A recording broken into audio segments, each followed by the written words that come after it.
어떤 사람이 죽어서 염라대왕 앞에 끌려가게 되었습니다.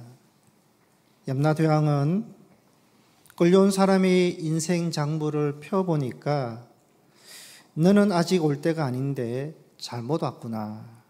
너와 함께 두 사람도 잘못 왔는데 너희 세 사람을 어떻게 해주면 좋겠느냐.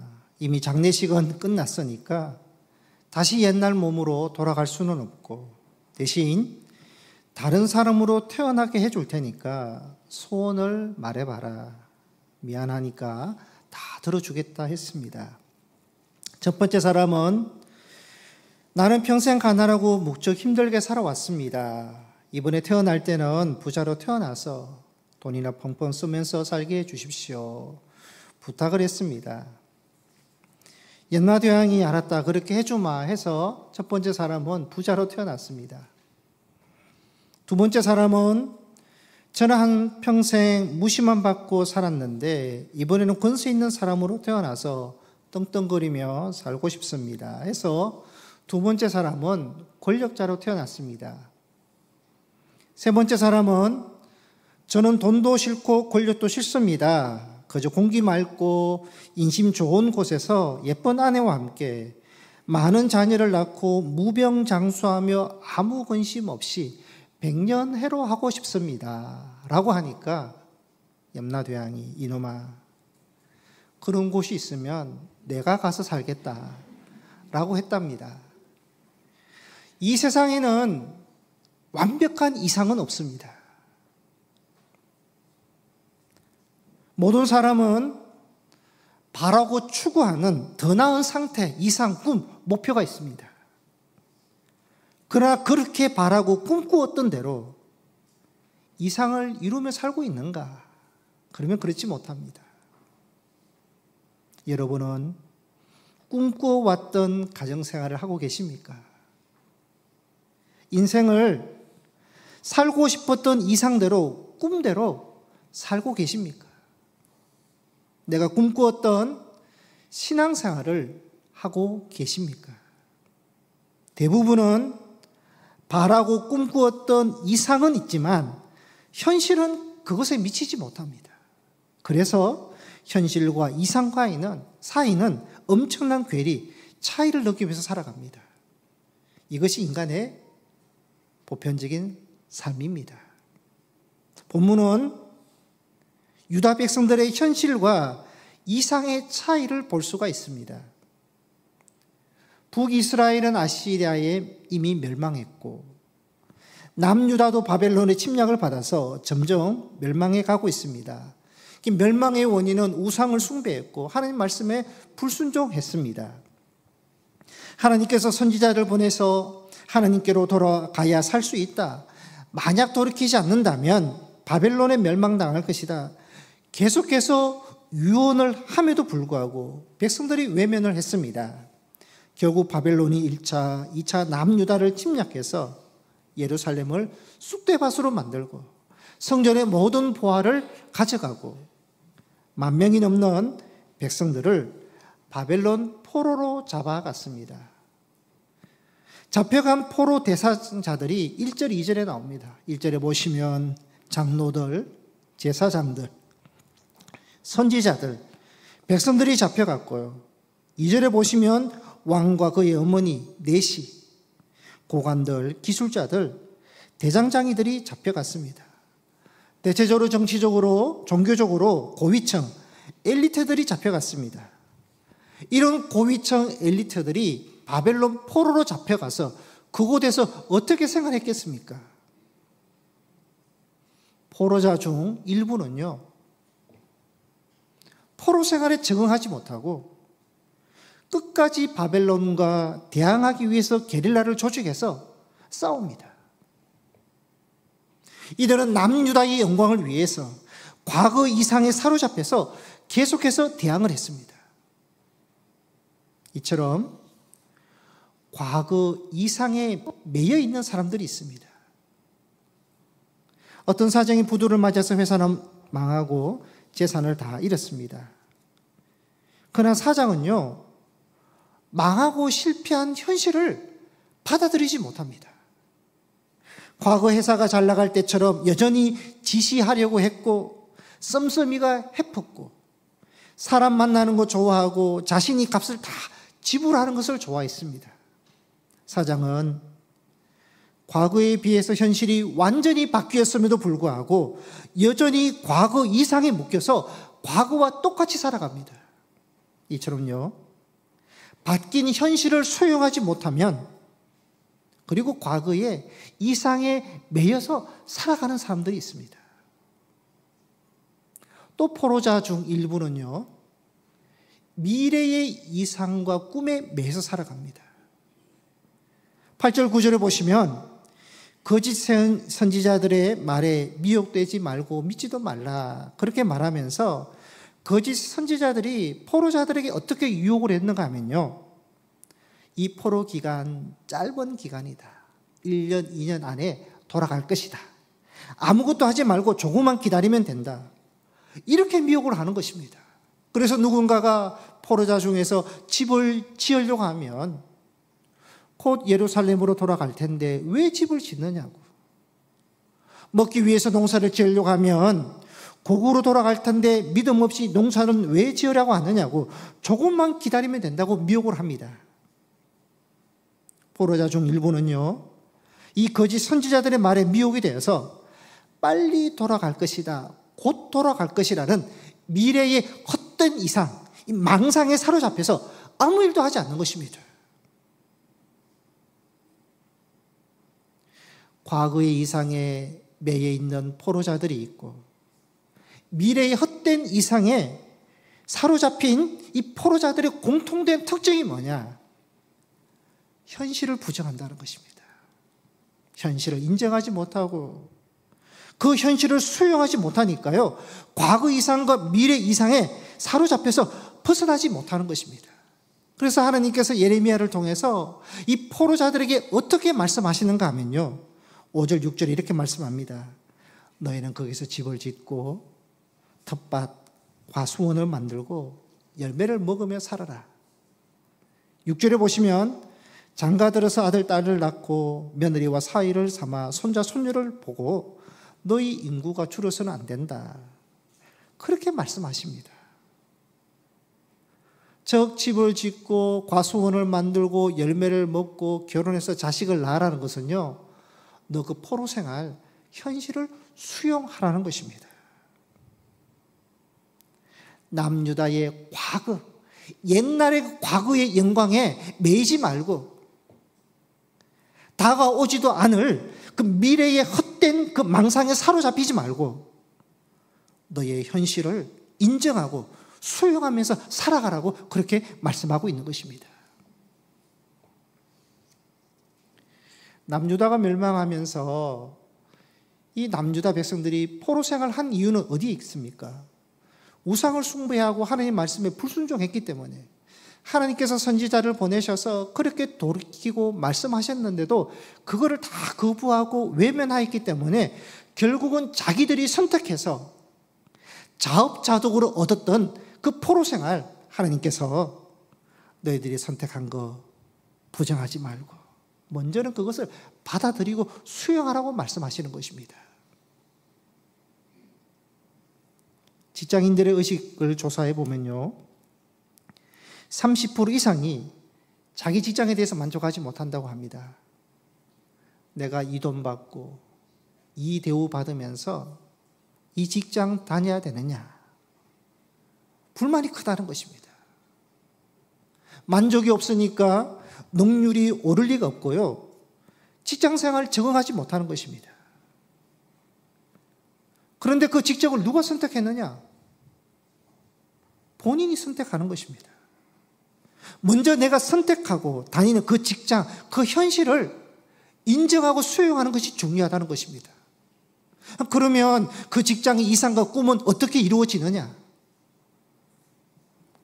직장의 현실을 부정하고 미래의 헛된 망상에 사로잡힐 때 그 직장의 꿈이 이루어지는 것이 아니라 너의 현실을 수용하고 그 자리에서 너가 신뢰받는 사람, 필요한 사람이 되면 된다는 것입니다.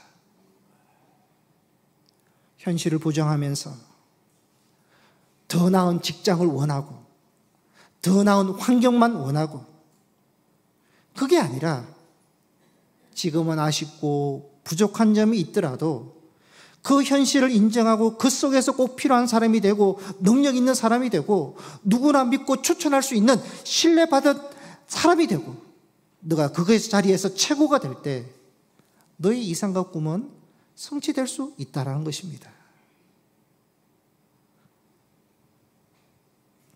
현실에서 내가 수용하고 그 자리에서 내가 성실히 임함을 통해서 필요한 사람이 될 때 너의 꿈과 이상은 이루어갈 수 있다는 것입니다. 오래된 책입니다. 마라벨 몰간의 완전한 여성이라는 책이 있습니다. 그 책에 이런 내용이 담겨 있습니다. 어떤 여자가 결혼해서 남편을 유심히 살펴보니까 처녀 때 생각했던 남편이 전혀 아니었습니다.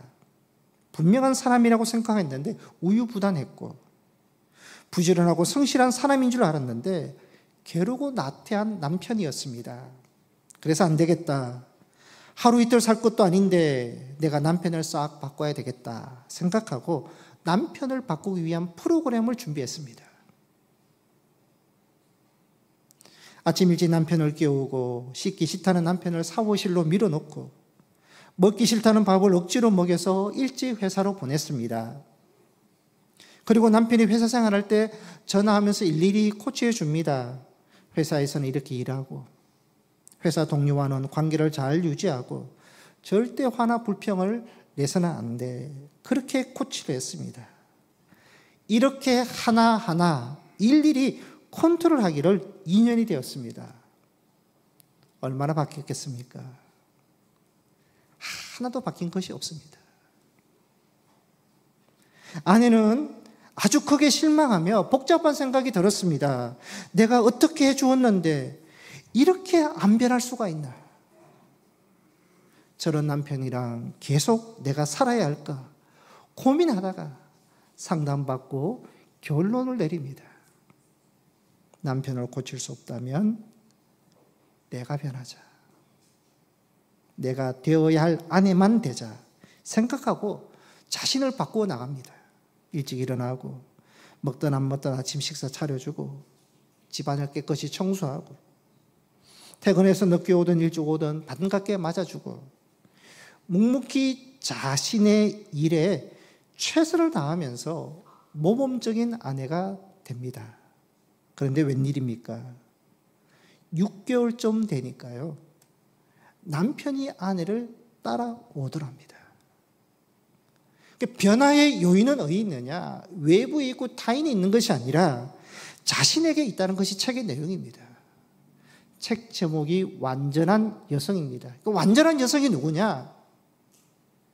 단순히 이상과 꿈을 가지고 살아가는 사람이 아니라 그것을 내려놓고 현실을 수용하고 스스로 먼저 변하고 스스로 본이 되면서 그 일을 감당하는 사람이 완전한 여성이라는 것을 책에서 말합니다. 여러분, 모든 사람에게는 이상과 꿈이 있습니다. 변화와 열매를 기대합니다. 그런데 여러분, 그것을 외부에서 찾습니다. 더 좋은 환경, 더 좋은 가정, 더 좋은 직장, 공동체, 더 좋은 교회를 찾습니다. 그러나 여러분, 환경은 내가 원하는 대로, 내가 이상과 꿈을 꾸는 대로 그 환경이 바뀌지는 않습니다.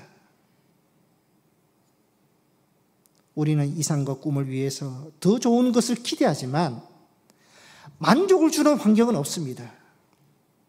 부족하고 불만스러운 현실 속에서도 내가 어떻게 하냐에 따라서 달라지는 것입니다. 그 현실을 인정하고 수용하고 그 현실에서 내 책임과 선택을 받아들이고 어려운 현실도 하나님이 주신 선물로 받아들이고 그 현실에서 내가 최선을 다할 때 하나님께서 꿈과 이상을 이루어 주신다는 것입니다. 전 세계적으로 성공한 사람들을 분석하면요, 공통적인 요소가 있습니다. 성공한 사람들은 모든 사람들이 역경을 이겨낸 사람입니다. 역경을 이겨냈다는 것은요, 환경을 극복했다는 것입니다. 열악한 환경과 현실 속에서 그것을 받아들이고 그 안에서 최선을 다합니다. 그렇게 최선을 다하니까 기회가 주어집니다. 기회를 붙잡고 또 최선을 다합니다. 또 기회가 주어지고, 그렇게 성실하고 최선을 다하니까 그 분야에 성공이 되는 것입니다.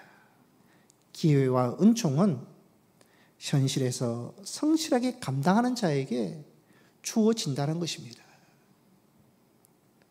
예수님께서 마태복음 12장에 이사야 42장 말씀을 인용하면서 상한 갈대를 꺾지 아니하며 꺼져가는 심지를 끄지 아니하신다라고 말씀을 하셨습니다.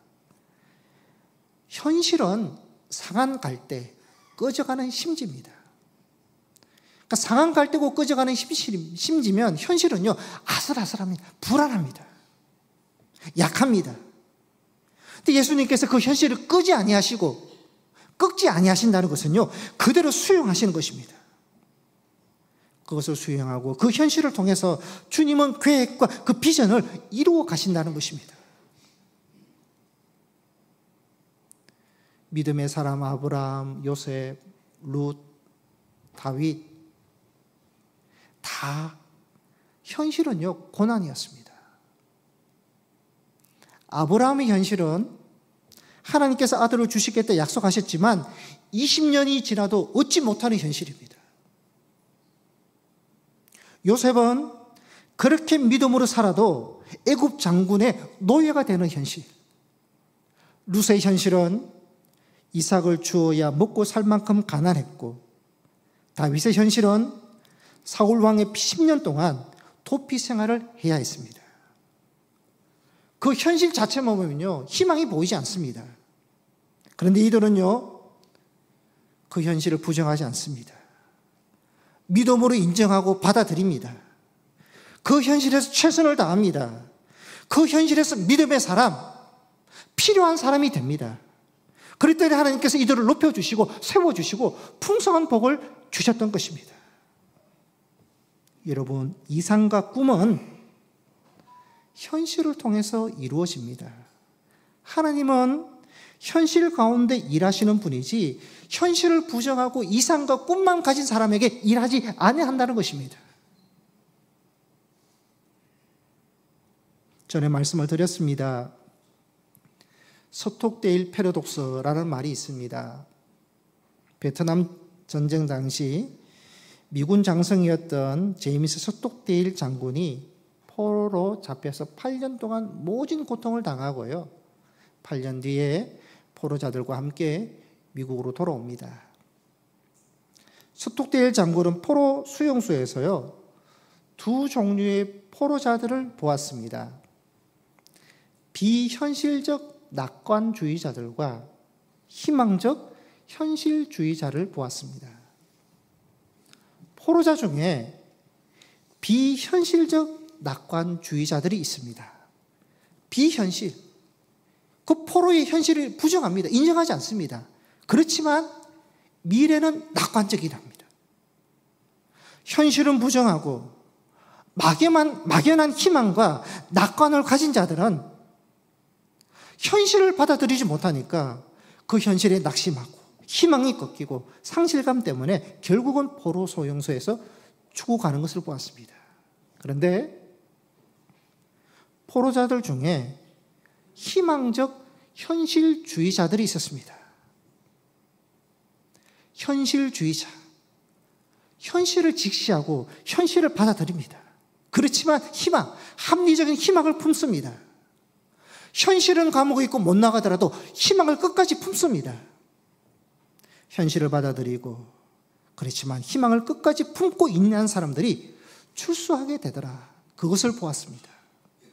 그래서 서톡데일 패러독스가 말하는 것은요, 아무리 냉혹한 현실 속에서도 희망을 가지고 현실을 받아들이고 수용하면 그 희망과 이상과 꿈을 이루어갈 수 있다는 것을 말하고 있습니다. 철학자 스피노자가 이런 말을 했습니다. 내일 지구의 종말이 온다 할지라도 나는 오늘 한 그루의 사과나무를 심겠다. 어떠한 절망 상황에도 희망을 잃지 않고 끝까지 최선을 다하라. 그러한 차원에서 굉장히 유명한 말인데요. 이 말이 논리적으로는 모순이 있습니다. 내일이 정말 오는데 오늘 사과나무를 심는다. 논리적으로는 맞지 않다.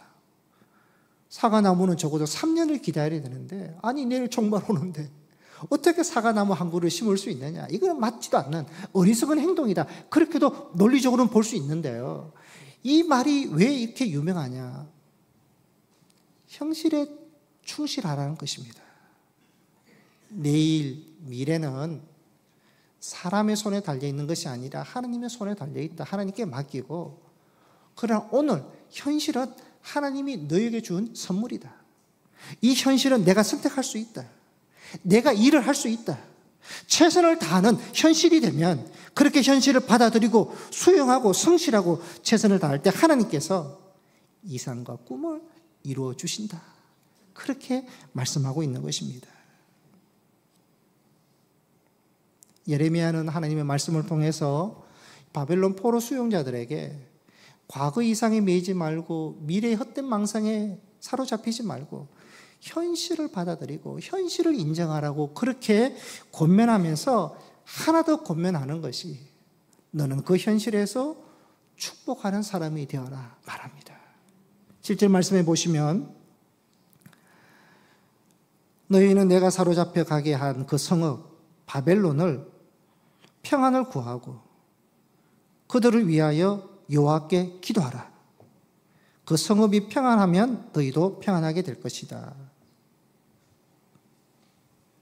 하나님께서 포로 수용자들에게요, 너희는 그 남유다를 멸망케 하고 또 나라를 빼앗고 포로로 잡아간 그들을 위해서 평안을 구하고 기도하고 축복하라고 말씀하는 것입니다.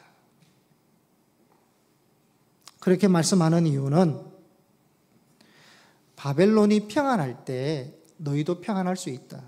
만약에 바벨론 정권이 바뀌게 되면서 다른 나라가 정권을 잡을 때 가장 피해를 보는 사람이 포로민들이다. 그러니 바벨론이 평안하도록 기도하면 바벨론이 잘 되면 포로자인 너희들도 안정과 평안을 얻을 수 있다.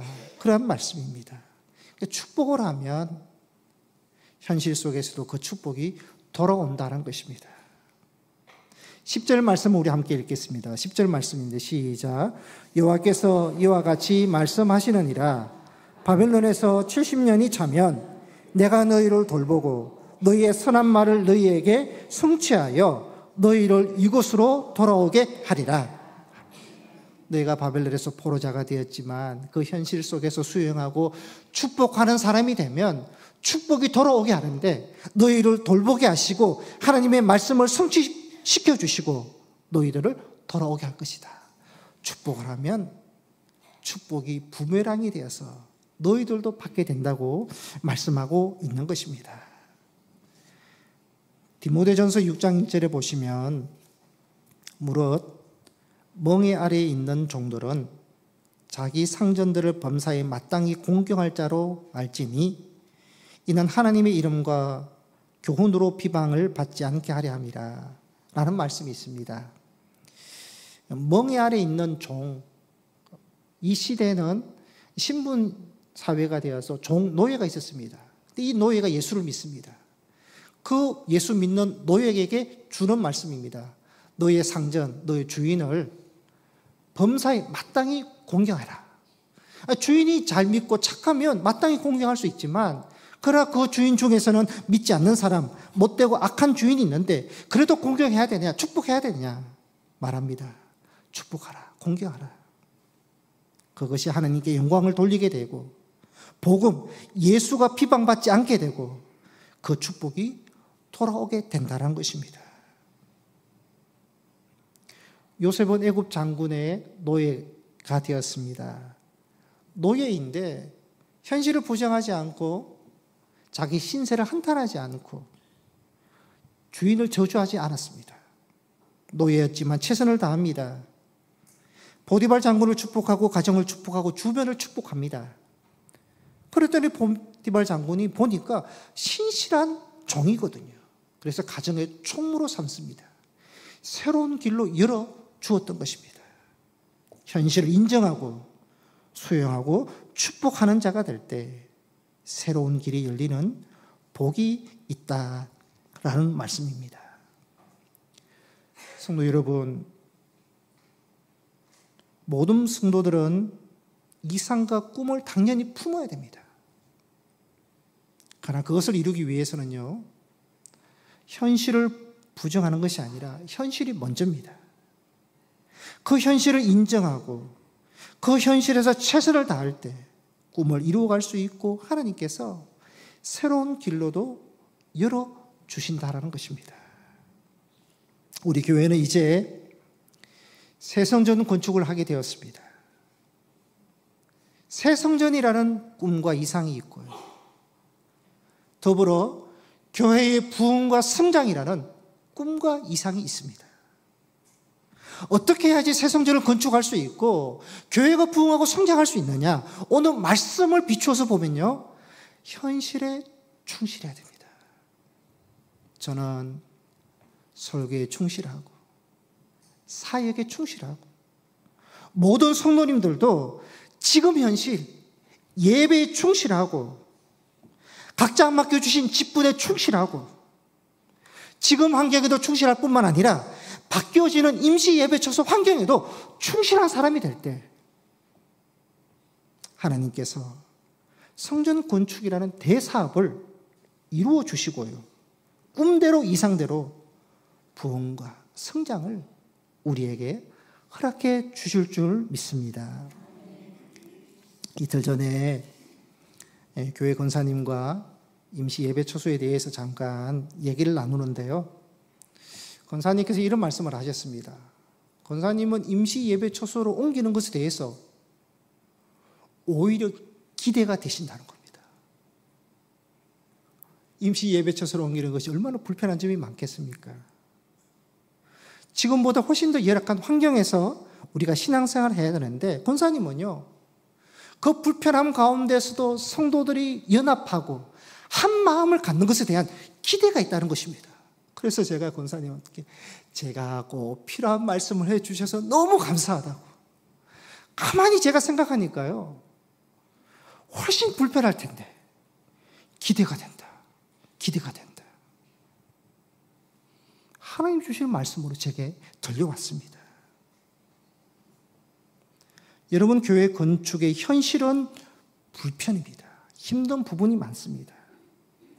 이 교회에서 수십 년 동안 이 교회에 우리가 익숙해 있는데 다시 임시 예배 처소로 이전하면 새로운 환경에 적응해야 되고요, 더 불편하고 힘든 부분들이 굉장히 많을 겁니다. 교회도 멀어지지요. 주차장도 해결해야 되죠. 예배 공간도 좁죠. 환경도, 음향도, 찬양대의 어떤 사명도, 또 모임도, 연습도, 교제 장소도, 교육 환경도 모든 것이 연약하고 부족합니다. 그럼에도 불구하고 그 모든 현실과 불편함을 우리가 감내하는 이유가 어디 있습니까? 우리에게 꿈이 있고 이상이 있기 때문입니다. 새 성전 건축이라는 꿈, 교회가 부흥하고 성장하는 꿈, 함께 더 좋은 여건에서 기쁘고 행복하게 신앙생활하는 꿈이 있기 때문에 우리가 현실을 받아들이고 참고 있냐 하는 것입니다.